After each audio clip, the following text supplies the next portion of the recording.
Aquí tienes la versión adaptada y traducida al español. En la recepción de la boda de mi hijo, rodeada de 180 invitados en un salón iluminado con candelabros de cristal, mi hermana levantó su copa de champán, miró directamente al nuevo jefe de mi hijo y sonrió como una serpiente. Les presento a mi hermana, Camila. Lo anunció lo suficientemente fuerte como para que 3 mesas vecinas la escucharan.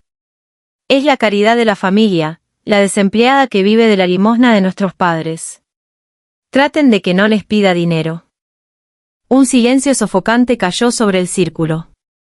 Mi hermana sonrió con satisfacción, esperando que yo estallara en lágrimas y saliera corriendo del salón, como solía hacer antes. En cambio, tomé un sorbo tranquilo de mi vino y solté una carcajada. No dije una sola palabra. Solo miré más allá de ella, hacia el director ejecutivo que estaba justo a su lado, un hombre que parecía haber visto un fantasma. Él se volteó hacia mi hermana, su sonrisa desapareciendo por completo, y le dijo: «Empaca tus cosas para el lunes. Estás despedida». Me llamo Camila, y a los 46 años he aprendido que las personas más calladas suelen ser las que más tienen que esconder. Si me vieras caminando por las calles de Portland, probablemente no me mirarías 2 veces. No uso logos de diseñador llamativos, no llevo diamantes enormes, y sigo manejando un sedán perfectamente sencillo de 7 años. Siempre preferí la comodidad sobre la apariencia, manteniendo un perfil bajo mientras el resto del mundo perseguía símbolos de estatus. Pero para mi familia tóxica, mi estilo de vida sencillo era prueba de un fracaso total. Durante años, mis padres y mi hermana Valeria murmuraron a mis espaldas, convencidos de que yo era una perdedora quebrada que apenas podía pagar el alquiler. La verdad, sin embargo, era algo que ni siquiera podían imaginar.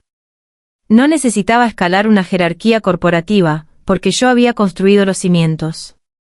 A los 38 años, después de una década de trabajo incansable, logré fundar y vender una firma de consultoría financiera, lo que me permitió retirarme siendo económicamente independiente. Pero no me quedé sentada sobre el dinero. En silencio, me convertí en la accionista mayoritaria y presidenta principal de Grupo Meridian, el enorme imperio corporativo donde mi hermana Valeria trabajaba con esfuerzo como gerente de nivel medio. Ella había pasado años escalando su jerarquía, completamente ciega al hecho de que yo era la dueña del edificio. Me alegra mucho tenerlos aquí hoy. Sigan mi historia hasta el final y comenten desde qué ciudad me están viendo, para que pueda ver hasta dónde ha llegado mi historia. Ellos pensaban que yo era una caridad, pero la trampa ya estaba puesta. Creciendo, mi hermana Valeria siempre fue la hija predilecta a los ojos de nuestros padres. Era ruidosa, ferozmente materialista, y dominaba el arte del encanto superficial. Nuestros padres medían el valor completo de una persona por su título corporativo, el vecindario donde vivía y el precio de su auto. Como Valeria escaló una jerarquía corporativa tradicional y usaba trajes a la medida, era alabada como el éxito de la familia. Yo, en cambio, siempre fui la oveja negra. Cuando dejé el trabajo corporativo tradicional para iniciar mi propio negocio, mi familia no vio ambición, vio desempleo. Cuando pasé a un retiro temprano para enfocarme en inversión ángel y en criar a mi hijo, Mateo, asumieron que me había quedado sin dinero por completo y que estaba ahogándome en deudas en secreto. Valeria nunca perdió la oportunidad de clavar el cuchillo. En cada cena de acción de gracias y en cada reunión familiar, preguntaba en voz alta si necesitaba ayuda para encontrar un trabajo de verdad, u ofrecía darme su ropa vieja y descartada.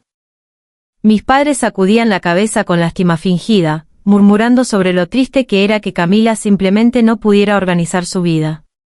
Elegí quedarme completamente callada durante estas reuniones familiares. Nunca los corregí, nunca les mostré mis estados de cuenta bancarios, y nunca me defendí. No me importaba su validación, y más importante aún, quería proteger a Mateo de su drama superficial. Él estaba esforzándose por construir su propio camino, y yo no iba a permitir que su envidia tóxica arruinara su paz. Pero guardar un secreto tan grande significa esperar el momento perfecto para que la verdad salga a la luz. El punto de quiebre llegó cuando mi hijo, Mateo, alcanzó el mayor logro de su joven vida. No solo se comprometió con una mujer maravillosa, sino que también consiguió un puesto directivo altamente competitivo en una subsidiaria propiedad completa de Grupo Meridian. Mateo se había ganado el puesto puramente por mérito propio, sin una sola gota de ayuda de mis contactos corporativos. Cuando enviaron las invitaciones de la boda, recibieron una confirmación sorprendente. El director ejecutivo regional de su división, un hombre llamado Ricardo Beltrán, confirmó personalmente que asistiría a la recepción. Ricardo era amigo cercano del padre de la novia, lo que convertía la boda en una reunión de alto perfil de ejecutivos corporativos y familias influyentes de la localidad. Cuando Valeria se enteró de que un ejecutivo de alto rango de Grupo Meridian estaría sentado cerca de la mesa principal, sus ojos prácticamente se iluminaron de codicia. Para ella, la boda de mi hijo no era una celebración familiar sagrada, era el evento de networking corporativo definitivo. Había estado intentando desesperadamente llamar la atención de Ricardo Beltrán durante meses para asegurar un ascenso a vicepresidenta senior. Pasó semanas presumiendo ante nuestros padres sobre cómo iba a dominar el salón e impresionar al director ejecutivo. Valeria ignoró por completo el hecho de que este era el día especial de Mateo. Estaba tan cegada por su propia ambición corporativa que de inmediato comenzó a idear un plan despiadado. Decidió usar la recepción de la boda para elevar su propio estatus, incluso si eso significaba pisotearme para lograrlo.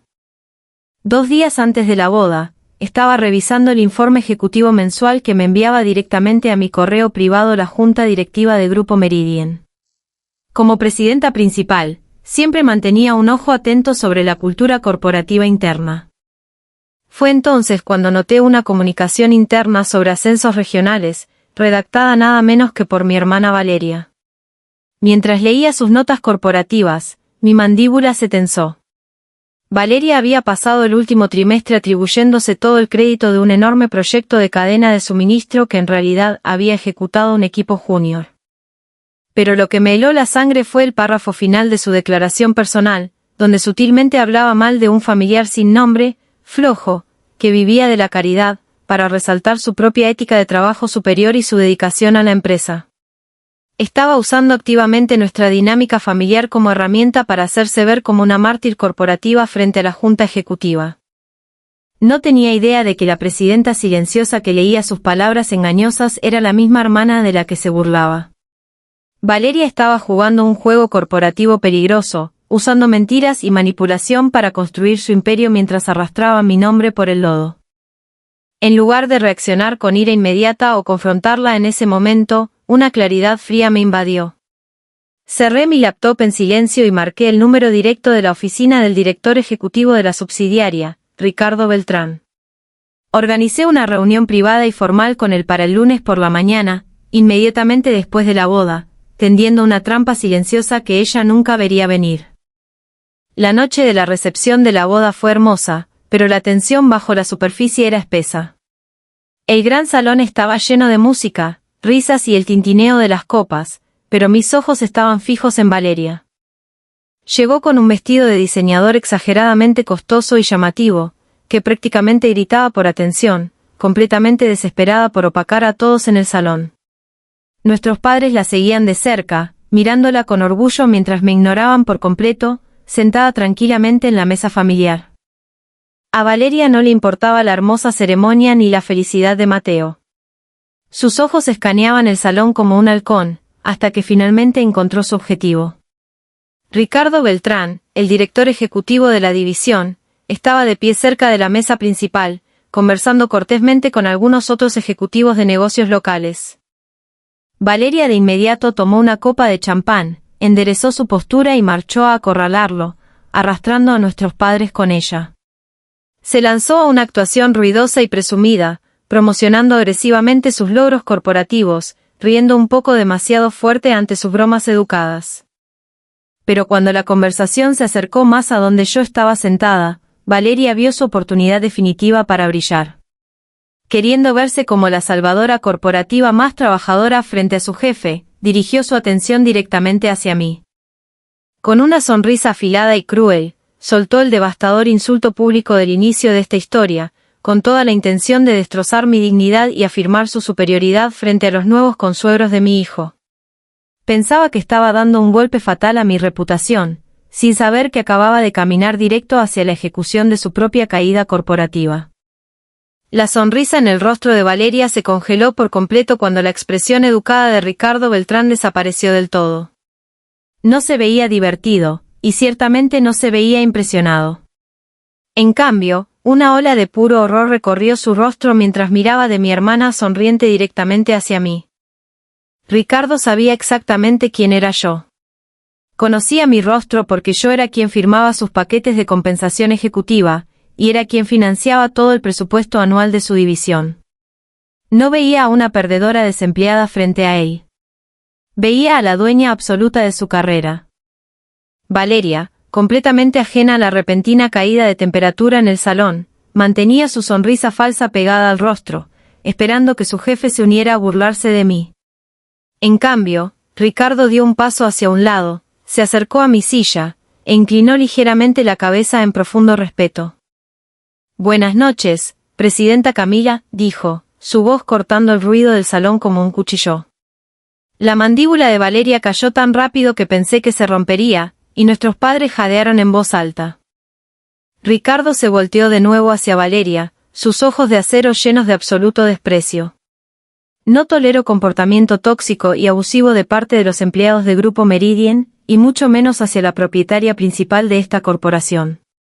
Tu comportamiento esta noche es una vergüenza para esta empresa».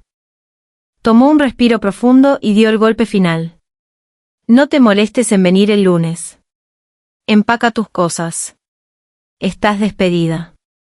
El salón dio vueltas mientras Valeria se daba cuenta de que todo su imperio corporativo acababa de colapsar.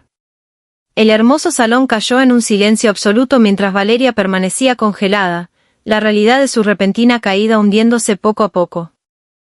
Las lágrimas rápidamente se asomaron en sus ojos mientras miraba a nuestros padres, quienes de repente me miraban a mí con una mezcla de terror y profunda confusión.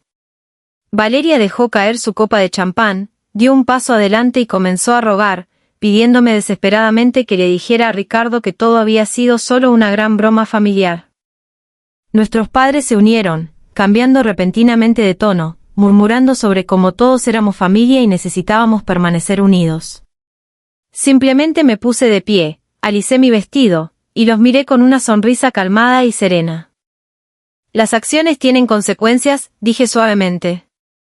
«Deberían haber valorado a la familia cuando realmente importaba». Con eso, les di la espalda para disfrutar del resto de la hermosa boda de mi hijo. 3 meses después, el polvo se había asentado por completo. Usé una parte de mi capital de inversión para establecer un fondo fiduciario seguro para Mateo y su nueva esposa, asegurándome de que siempre tuvieran una base sólida. Finalmente vendí mi propiedad en la ciudad y me mudé a una impresionante y tranquila casa costera con vista al océano, cortando toda comunicación con mis parientes tóxicos para siempre. Ahora, tengo mucha curiosidad por todos ustedes que se quedaron a escuchar mi historia. ¿Qué habrían hecho si hubieran estado en mi lugar? ¿Habrían protegido su secreto durante tanto tiempo? Comenten abajo. Mientras tanto, estoy dejando otras 2 historias increíbles en la pantalla final, que son absolutas favoritas del canal. Definitivamente los sorprenderán. Muchas gracias por ver hasta el final.